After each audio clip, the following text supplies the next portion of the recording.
খারাপ স্টুডেন্টদের কেউ পছন্দ করে না, টিচার পছন্দ করে না, বাবা মা পছন্দ করে না, খারাপ স্টুডেন্টদের নিজেদেরকে পছন্দ করে না। No one likes a bad student. এবং আমি এই পর্যন্ত যতগুলো খারাপ স্টুডেন্টের সাথে উঠা বসা করেছি, তাদেরকে পড়িয়েছি, সবাই একটা জিনিস খুব কমন ভাবে চিন্তা করে, তারা খারাপ বিকজ তারা খারাপ, কারণ তারা পারে না এবং কারণ তারা চেষ্টা করে না। তারা মনে করে তারা একটু পড়লেই অটোমেটিক্যালি তারা ভালো করবে। They know the solution is যে তাদেরকে আরো বেশি পড়তে হবে, বাট তাদের পড়তে মন চায় না, তারা ওই মোটিভেশনটাই পায় না। What if I tell you যে আসলে তোমার মেইন প্রবলেম তুমি অনেক বেশি পড়তে পারো না বা পড়তে চাও না, এটা না, বরং আরো তিনটা বেসিক রিজন। যারা নিজেরা মনে করো তারা খারাপ স্টুডেন্ট, যাদের পরীক্ষা খারাপ হয়েছে, রেজাল্ট খারাপ হয়েছে, অর্ধবার্ষিকীতে খারাপ হয়েছে, ফার্স্ট টার্ম পরীক্ষা খারাপ হয়েছে, ফার্স্ট ইয়ার ফাইনাল খারাপ হয়েছে, ইনফ্যাক্ট যদি আপনার ভার্সিটি স্টুডেন্টও হয়ে থাকেন, this video is gonna change you, this video is gonna change how you perceive yourself. আপনি আমাকে 10 মিনিট সময় দেন, আমি আপনাকে গ্যারান্টি দিচ্ছি 10 মিনিট পরে আপনি ভিন্নভাবে নিজেকে দেখতে শুরু করবেন, ভিন্নভাবে আপনার সবকিছুকে অ্যানালাইসিস করতে শুরু করবেন। আমি এই গল্পটা বলার আগে দুটো কনটেক্সট দিয়ে শুরু করতে চাই। গতকাল আমার যেটা অফলাইন ব্যাচ, আমি মিরপুর 2-এ হচ্ছে যে মিরপুর মানে মণিপুর গার্লস সাইডের মানে মণিপুর মেইন গার্লসের ঠিক অপোজিটে পড়াই। তো এখানে আমার যে ছোট দুটা ব্যাচ আছে 9-এর বাচ্চাদের, এবং 9 হচ্ছে আমার সবচেয়ে জুনিয়র ব্যাচ। 9-এর বাচ্চাদের ব্যাচ আছে এবং ওইখানে রেজাল্ট দিয়েছে আর কি অর্ধবার্ষিকীতে। সো অনেকে খারাপ করেছে। তো আমি যখন তাদেরকে জিজ্ঞেস করলাম তুমি কেন খারাপ করেছো, তাদের কাছে আমি দুইটা রেসপন্স পাইছি। এক, স্যার অনেক কঠিন করে খাতা চেক করছে। সেকেন্ডলি তারা বলছে যে বিকজ ভাই আমি আসলে ফিজিক্সের অঙ্ক ধরতেই পারি না। ওকে, আমি মানলাম। এবং তারা বলছে ভাই আসলে আমরা পড়ি নাই সেরকম একটা, এই জন্য আমরা পারি না। তো আমি প্রথমে দেখলাম যে আসলে তাদের যে স্যারের ব্যাপারে ক্লেম সেটা কি মানে সঠিক কিনা। সো আমি জিজ্ঞেস করলাম তোমাদের ক্লাসে হাইয়েস্ট কত উঠছে? বলছে ভাই ঠিকই একজন 70 পাইছে, একজন 195 পাইছে, 90-85 এরকম মার্কস অনেকে পাইছে। তখন আমি বুঝলাম যে তার মানে তো এটা না যে স্যার শুধুমাত্র খাতা তোমারটাই মানে কঠিন করে দেখছে। হ্যাঁ, স্যার যদি একটু লিনিয়েন্টলি দেখতো হয়তোবা তুমি 65 জায়গায় 70 পাইতা, তুমি 50 জায়গায় 55 পাইতা, 5 থেকে 6 মার্কে দিক সেদিক। বাট স্টিল সেটা তো অনেক লো, কারণ তুমি 100 যদি 55-60 পাও সেটা মোটামুটি একটা ভালো মার্কস না। এবং যেখানে কিনা অলরেডি আরেকজন 60 মানে 100-তে 80-85-90 স্কোর করতেছে, তার মানে হচ্ছে এখানে তোমার প্রবলেম আছে। এক, সেকেন্ডলি এখানে যে ও যে বলছে না যে আমি পড়ি না কারণ আমার পড়তে মন চায় না, আমি পড়তে বসলে আমার মাথায় এটা কাজ করে না, এই জিনিসগুলার আসলে কিছু সাইকোলজিক্যাল রিজন আছে যেগুলোকে আমার কাছে মনে হয় ট্যাকেল করা দরকার। সো আমি ওদের সাথে আলোচনা করে বেশ কয়েকটা প্রবলেম আইডেন্টিফাই করেছি। আরেকটা বড় জিনিস যেটা হচ্ছে যে আমার অনলাইন ব্যাচ থেকে আমি দেখেছি, আপনারা জানেন আমার এসএসসি ফিজিক্সের অনলাইন ব্যাচ আছে, সেখানে প্রায় 500 স্টুডেন্ট পড়ে আমার কাছে। এবং ওইখানে এমন অনেক টেস্টিমোনিয়াল বা রিভিউ আমি শুনেছি, এটা আমি লাইক আপনাদের স্ক্রিনশট দেখাতে পারবো। তারা আমাকে লিটারালি বলছে ভাই আমি হাফ ইয়ারলিতে ফেল করছিলাম, কোর্স নেওয়ার পরে আমি আমার এখন যে মান্থলি পরীক্ষা হয়েছে সেখানে আমি ঠিকই হাইয়েস্ট পাইছি, কিংবা ভাই আমি যেখানে আগে পারতেছিলাম না সেখানে আমার এবার 93 স্কোর আসছে, আমি যেখানে বুঝতেছিলাম না সেখানে আমার বেটার আসছে। তখন আমি রিয়েলাইজ করলাম যে আমিও যেখানে বিলিভ করতাম যে খারাপ স্টুডেন্টদের পক্ষে আসলে হঠাৎ করে একটা জাম্প দেওয়া সম্ভব না, এটাও নেসেসারিলি ট্রু না। আসলে চাইলে যে কোনো একটা মানুষ within the span of next exam ঘুরে দাঁড়াইতেই পারে, এবং সেটা আমি আমার নিজের স্টুডেন্টদের মধ্যেই হচ্ছে যে এই ধরনের ইম্প্যাক্ট দেখে আসছি। তাহলে প্রশ্ন দাঁড়াচ্ছে যে ভাই আসলে কি করতে হবে, কেন আসলে খারাপ স্টুডেন্টরা পারে না? এই কন্টেক্সট ধরে দেওয়ার ভিত্তিতে এখন আমি আপনাদেরকে 3টা কারণ বলছি। Number 1, doesn't know how to curate content. আপনি একটা খারাপ স্টুডেন্টকে জিজ্ঞেস করবেন, ও আপনাকে বলবে যে ভাইয়া আমার মনে হয় এই টেস্ট পেপারটা আমার ফুল কমপ্লিট করতে হবে। যে কোনো একটা ভালো স্টুডেন্ট কি করে, যেহেতু সে সবসময় পড়াশোনা করে, সে একটা লেকচার পাওয়ার পরে বাসায় পড়ে সে হয়তো টেস্ট পেপার ফুল কমপ্লিট করে ফেলবে। এই চ্যাপ্টার মনে করেন একটা চ্যাপ্টারে 70টা সিকিউ আছে, 70টা সিকিউ সলভ করে ফেলছে। খারাপ স্টুডেন্ট কি ভাবে যে পড়ার মনে হয় কন্টেন্ট অনেক, তো ও ভাবে কি ভালো স্টুডেন্ট যে সে মনে 70টা সিকিউ বসে বসে পুরোটা সলভ করছে। এটা জেনারেলি কেউ করে না, কারণ করা সম্ভব না। বরং ওরা যেটা করে, যারা ভালো স্টুডেন্ট তারা আসলে এখান থেকে প্যাটার্ন আইডেন্টিফাই করে যে 70টা সৃজনশীলের মধ্যে আসলে ঘুরায় ফিরে 5টা সৃজনশীল বারবার আসছে। আপনি যদি আপনি 5টা সৃজনশীল করতে পারেন তাহলে কিন্তু আপনার টেকনিক্যালি 70টা সৃজনশীল করার কোনো মানে নাই, কারণ এই 5টা করলে আপনি অটোমেটিক্যালি 70টা পারবেন। এবং আমি পুরো এসএসসি সিলেবাস খেয়াল করেছি, ইন্টারের ক্ষেত্রে এটা একটু কঠিন, বাট এসএসসি সিলেবাস আমি খেয়াল করে দেখেছি পার চ্যাপ্টারে বিশ্বাস করেন 10টার বেশি সিকিউ সম্ভবই না যেগুলো কিনা ডিফারেন্ট টাইপের হতে পারে। আপনি 10টা সিকিউ সলভ করা মানে হচ্ছে আপনি 10 সব টাইপের সিকিউ সলভ করে ফেলছেন, এর বেশি সম্ভবই না। স্থির তরিতে চ্যাপ্টার 10 যেটা, ওখানে লিটারালি 6 থেকে 7টা সৃজনশীল আপনি যদি সলভ করেন ডিফারেন্ট ক্যাটাগরি, ডান। আমি এটা নিজে অ্যানালিসিস করে দেখছি। এরপর আপনি যাই করেন না কিন্তু একই কোশ্চেনের রিপিটেশন। সো পড়া আসলে তো বেশি না, এই জিনিসটা এই ট্রিকটা আসলে খারাপ স্টুডেন্টরা জানে না। এবং ভালো স্টুডেন্ট যারা তারা আসলে ওদেরকে এই জায়গায় একটু ম্যানিপুলেট করে। ওরা ভাবে আরে অনেক পড়াতো, তুই তো পারবি না শেষ করে। আসলে ওরা সিক্রেটটা বলে না, সিক্রেট হচ্ছে ভাই ওই পুরা টেস্ট পেপারের মধ্যে যদি তুমি অ্যাকচুয়ালি এটাকে কিউরেট করে টাইপ ওয়াইজ করো, এই টেস্ট পেপারটা উঠতে গেলে এতটুকু হবে, বিশ্বাস করে এতটুকু হবে, এর থেকে বেশি হবে না। এটা একটা ইলিউশন চোখের যে পুরাটা তোমাকে করতে হবে, করতে হয় না। এই যে কন্টেন্ট কিউরেশনটা তুমি জানো না, this is one of the biggest problems that you have. Content curate করতে জানতে হবে। যেমন আমি আমার কোর্সে যখন পড়াইছি তখন আমি কিন্তু ওদেরকে বলেই দিছি যে দেখো আমি তোমাদের সৃজনশীল ঢালাও ভাবে সলভ করাবো না। যেমন অনেক সময় আমি দেখি বিভিন্ন ইউটিউবে ভিডিও থাকে যে একসাথে চলো আমরা সব বোর্ডে সিকিউ সলভ করবো। আরে একই সিকিউ 10 বার সলভ করে আমার লাভ কি? ঢাকা বোর্ডে আসছে 20 কুলম্ব আর নাম কি -20 কুলম্বের মধ্যে একটা চার্জ রাখলে সেটা কোথায় থাকবে? 20 কুলম্ব আর কোনো -30। সিলেট বোর্ডে আছে 70 আর -80। এই ছাতা তো একই ম্যাথ, তা আমি 2 বার কেন করবো? একটা করলেই তো হয়। একটা ম্যাথ ঠিকভাবে বোঝাতে তুমি এরকম টাইপের সব ম্যাথ পারবা।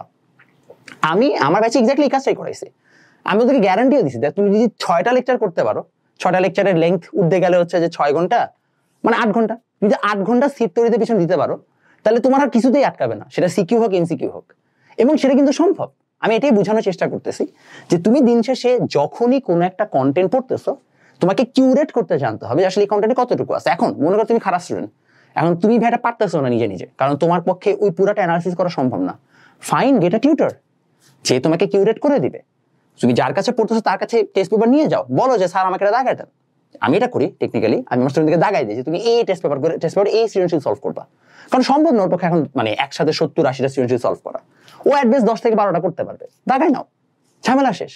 এমসিকিউ সলভ করার সময় তুমি একটা যখনই গাইড খোলো, গাইডের মধ্যে দেখা যায় কি পার চ্যাপ্টারে 1000 এমসিকিউ। তুমি ভাবে কি 1000 এমসিকিউ করতে হয়? না, জাস্ট বোর্ডের এমসিকিউ গুলো করলে হয়, এবং বোর্ড থেকেও টাইপ ওয়াইজ দিন শেষে 120 এমসিকিউ হয় না পার চ্যাপ্টারে। তুমি 100 এমসিকিউ করলে অটোমেটিক্যালি সেখান থেকে কমন পাবা।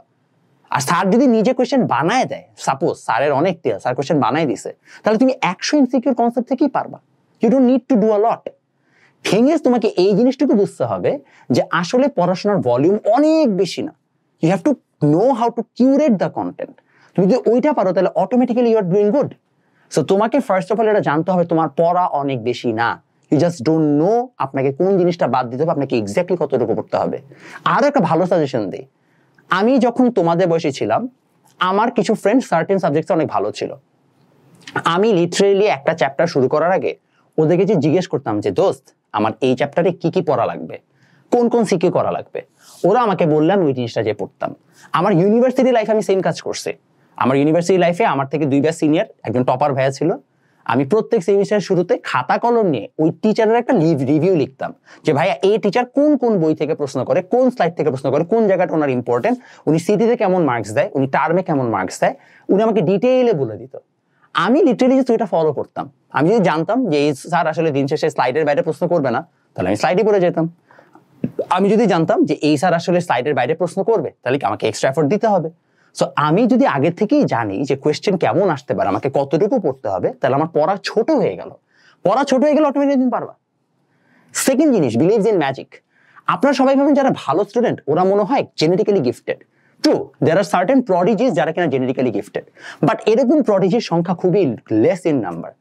আপনাদের ক্লাসে যদি আপনারা মনে করেন যে আপনার ক্লাসে 200 জন আছে, 200 জনের মধ্যে মনে করেন আপনার পজিশন 60তম, ট্রাস্ট মি আপনার ক্লাসে প্রডিজির সংখ্যা 5টার বেশি হওয়া সম্ভবই না, পসিবলই না। 200-এর মধ্যে 5 জন হয়তো হাইয়েস্ট প্রডিজি, 6 নাম্বার জন আপনি হইতেই পারেন just based on year effort. আপনাকে এই জিনিসটা বিশ্বাস করতে হবে, দের ইজ নো ম্যাজিক। হ্যাঁ, ফার্স্ট সেকেন্ড হওয়াটা ম্যাজিক। ফার্স্ট সেকেন্ড যারা হয় তাদের মধ্যে কিছু না কিছু এক্সট্রা এলিমেন্ট আছে। ওইটা না হয় এক্সট্রিম, আপনি টপ 1%-এর কথা ভাবতেছেন, ঠিক আছে, আপনি টপ 5%-এ যান, টপ 5% আপনার ম্যাজিক লাগে না। এটা আসলে কোনো ম্যাজিক লাগে না। আমার মতো গাধা যদি বইটা চান্স পায়, এবং আমি এটা খুব জোর গলায় বলতে পারবো, আপনিও পাবেন। আমি জাস্ট পড়ছি তাই চান্স পেয়েছি। আপনি এখনো বইয়ের চিন্তা করার দরকার নাই, বাট আপনি জাস্ট এইটা চিন্তা করেন যে আপনি যদি একজন খারাপ স্টুডেন্ট হয়ে থাকেন, there is no magic। আপনি চাইলেই পরের এক্সামে ভালো করতে পারবেন। You just have to ensure আপনি পরের এক্সামে 2টা চ্যাপ্টার বা 3টা চ্যাপ্টার ভালোভাবে পড়ছেন। And this is something that you need to do. যেমন আমি খুব সহজ এক্সাম্পল দিই, সবার হাফ ইয়ারলি মনে করেন প্রি টেস্ট পরীক্ষা সবার খারাপ যাবে, ধরে নিলাম। আপনার টেস্ট পরীক্ষা আছে না, আর টেস্ট পরীক্ষাটা অ্যাপ্লাই করেন। আচ্ছা, এটা বাদ দিলেন, মনে করেন যারা 9-এ আছেন তাদের হাফ ইয়ারলি পরীক্ষা খারাপ হয়েছে, সামনে মান্থলি পরীক্ষা আসবে, আবার মান্থলি পরীক্ষার সিলেবাস কম থাকবে, আপনি ওই পরীক্ষাটাকে এস করার চেষ্টা করেন যে ওই পরীক্ষায় 2টা চ্যাপ্টার থাকবে, 3টা চ্যাপ্টার, আমি 3টা চ্যাপ্টারই কোপায় দিব, কোনো কথা নেই। আপনি একটা পরীক্ষাকে টার্গেট করে জাস্ট কোনোভাবে ভালো রেজাল্ট করেন, আপনি অটোমেটিক্যালি কনফিডেন্স পেয়ে যাবেন। এই জিনিসটা আপনাকে করতেই হবে। আপনি যদি এটা করতে পারেন তাহলে আপনার অটোমেটিক্যালি মাইন্ডসেট চেঞ্জ হয়ে যাবে। Trust me, there is no magic. যে ভালো স্টুডেন্ট ও জাস্ট এই বেটার ওয়েতে পড়ছে, এফর্ট দিছে, এই আর কিছু না। থার্ড থিং যেটা আমি আপনাকে খুব হেভিলি রেকমেন্ড করব, আপনারা অনেক সময় এটা নিয়ে ভাবেনি না কিভাবে পড়তে হয়। আপনার শুধুমাত্র পড়াশোনা করে যান, পরীক্ষার আগের দিন রাতে হঠাৎ করে টনক নড়ে, আচ্ছা দেন আমাকে এখন একটা ওয়ান শট ক্লাস দেখতে হবে, আল্লাহ পরীক্ষার আগের রাতে আমাকে 12-13 ঘন্টা পড়তে হবে। এটা কোনো রাইট মেথডই না। আপনি জাস্ট একটা জিনিস মাথায় রাখেন, টানা 12 ঘন্টা 13 ঘন্টা পড়ে যদি পরীক্ষায় ভালো করা যাইতই, তাহলে ভাইয়া কেউ প্রথম দিন থেকে পড়তোই না, সবাই পরীক্ষার আগের দিন রাতেই পড়তো। সবাই এইচএসসি পরীক্ষার নাম কি 2 দিন আগে থেকে পড়তে বসতো, যে ঠিক আছে আমার তো টোটাল 20 ঘন্টা লাগবে, 20 ঘন্টা আমি পড়ে মানে আউটপুট দিয়ে ফেলি। দ্য রিজন ওয়াই আমরা প্রতিদিন পড়তে বলি ইজ বিকজ আপনার নিউরন প্রতিদিন মেসেজগুলোকে নেওয়ার মাধ্যমে এটা আস্তে আস্তে ব্রেনে সেট করে। ব্রেনে কোনো ইনফরমেশন সেট হইতে নিউরনের কানেকশন ফর্ম করতে সময় লাগে। দ্যাটস ওয়াই আমরা কনসিস্টেন্টলি পড়তে বলি। প্রবলেম হচ্ছে প্রত্যেকটা মানুষের ইউনিক প্রবলেমস থাকে। পড়াশোনা প্রিপারেশনের একটা স্টেপ, দেন আসে আরো কয়েকটা স্টেপ। যেমন এই 4টা প্রশ্নের উত্তর আমি প্রিটি শিওর আপনারা কখনোই চিন্তা করেন না। 1, হাউ টু স্টাডি। প্রত্যেকটা চ্যাপ্টারকে পড়ার অ্যাপ্রোচ আলাদা হয়, প্রত্যেকটা সাবজেক্টকে পড়ার অ্যাপ্রোচ আলাদা হয়। আপনারা অনেকে আমাকে প্রায় জিজ্ঞেস করেন ভাই একদিনে কয়টা সাবজেক্ট পড়া উচিত? অনেস্টলি একটা। You don't need to study multiple subjects. আপনি একটা সাবজেক্টই একদিনই পড়বেন। আমি আরো যারা যেটা বেটার করতাম, আমি চ্যাপ্টার অনুযায়ী আগাইতাম। যে আমি ফিজিক্সের একটা চ্যাপ্টার ধরছি, আমি ফিজিক্সের এই চ্যাপ্টারটাই শেষ করবো আগে, তারপর আমি ম্যাথের চ্যাপ্টারে যাবো। সমস্যা নাই তো, আমি হয়তো ফিজিক্স 1 সপ্তাহ পড়িই নাই, দরকার নেই, কারণ আমার ফিজিক্সের চ্যাপ্টার পড়া শেষ আগে। আর যদি আমি কনসিস্টেন্টলি প্রতিদিনের পড়া প্রতিদিন পড়তে চাই, তাহলে আমার ডেজ ভাগ করা থাকবে, আমি ওই দিন ওইটা পড়বো। সিম্পল। আপনারা কোন কি একদিনে 10টা সাবজেক্ট পড়তে চান? দরকার নেই তো। রং স্ট্র্যাটেজি, বাট আপনি এটা নিয়ে ভাবছেন? ভাবেন নাই। Secondly, how to give exam. একটা হচ্ছে পরীক্ষার প্রিপারেশন নেওয়া, বাট এক্সামই লিখবেন কেমনে, আপনি এটাকে আদৌ চিন্তা করেন? যেমন আপনাদের মেজরিটির যারা 9-10-এ আছেন, তাদের একটা নতুন কোয়েশ্চেন আসছে কি, শর্ট কোয়েশ্চেন, তাই না? 20 মার্কের এখন শর্ট কোয়েশ্চেন দেয় আপনাকে, মানে 2 মার্কের 10টা কোয়েশ্চেন। মেজরিটি মানুষজন শর্ট কোয়েশ্চেনের অ্যান্সার লিখতে জানেন না। তবে শর্ট কোয়েশ্চেনের অ্যান্সার লিখতে হয় কেমনে, আপনি কি এটা আদৌ চিন্তা করছেন? আপনি শর্ট কোয়েশ্চেনের জন্য আলাদা করে 20 বা 25 টাকা আলাদা প্রিপারেশন নিছেন? নেন নাই, তাহলে আপনি কিভাবে ভালো করবেন? আপনি পড়ে গেছেন ফাইন, এবং আপনি এক্সপেক্ট করতেছেন এই পড়া দিয়ে আপনি শর্ট কোয়েশ্চেন কভার করে ফেলবেন, সেটা তো হবে না। আপনাকে শর্ট কোয়েশ্চেন লেখার টেকনিক জানতে হবে। Learn the technique. Thirdly, identify mistakes. খাতা দিছে, আপনি কি করবেন? আপনি এটার দিকে তাকাবেন না, কারণ আপনি এদিকে ডিপ্রেসড হয়ে যান। এত মানসিকভাবে দুর্বল মানুষ জীবনে কিছু করতে পারবে না। Every single human being who was successful, তাদের মানসিকতা অনেক স্ট্রং। তারা ফেলিয়ারকে অনেক স্ট্রংলি একসেপ্ট করতে পারে। আপনি খারাপ করছেন 70-এ 100-তে, মনে করেন 100-তে আপনি পাইছেন হচ্ছে 60, আপনি খুব খারাপ করছেন। 100-তে 60 পেয়েছেন, তাহলে 40 মার্ক কাটা গেল কিসে, কি কারণে, সেটা বোঝার চেষ্টা করেন। যেমন কোনো স্যার আছে একক না লিখলে মার্কস কেটে দেয়, কোনো স্যার আছে লিনিয়েন্টলি খাতা চেক করে, এক একজন এক একভাবে খাতা চেক করে। তাহলে আপনি এটার ব্যাপারে ইনশিওর হন যাচ্ছে ঠিক আছে এই স্যার এমনি খাতা চেক করে, তাহলে আমাকে পরের বার পরীক্ষা এইভাবে লিখতে হবে। আপনি এই ইনফরমেশনটা তো আপনার জন্য ভ্যালুয়েবল। এই ইনফরমেশন জন্য আপনার 5 মার্ক বেঁচে যেতে পারে, আপনার মার্ক 60 থেকে 65 হয়ে যেতে পারে, জাস্ট একটা ইনফরমেশন আপনি আইডেন্টিফাই করতে পারছেন তাই। সো আপনি কি আদৌ আপনার খাতাটা দেওয়ার পরে সেটাকে আইডেন্টিফাই করেন না? Makes no sense. লাস্টলি, সেটা হচ্ছে কোয়েশ্চেন অ্যানালিসিস। প্রত্যেকটা স্কুল কলেজের কোয়েশ্চেন একটা ধাঁচ আছে, একটা প্যাটার্ন আছে। কেন জানেন? কারণ একই স্যার কোয়েশ্চেন করে আসতেছে, তার একটা পছন্দের জায়গা আছে, সে ওই জায়গা থেকে বারবার প্রশ্ন করে।